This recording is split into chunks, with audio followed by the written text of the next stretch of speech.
Ano kayang ginagawa nila dito mga idol, oh? Napakainit siguro nito, pulang-pula yung bakal. Tapos iniipit nila, iniikot.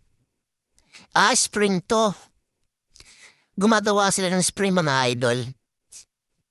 Siguro spring to sa malaking sasakyan talaga.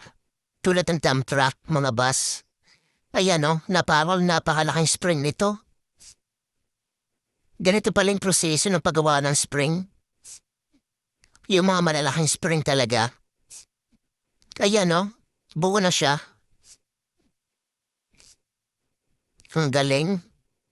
Pero kailangan painitin talaga muna yung bakal para mas malabot siyang ikutin. Pero machine naman yung yung umiikot. Ayan oh, buo na siya.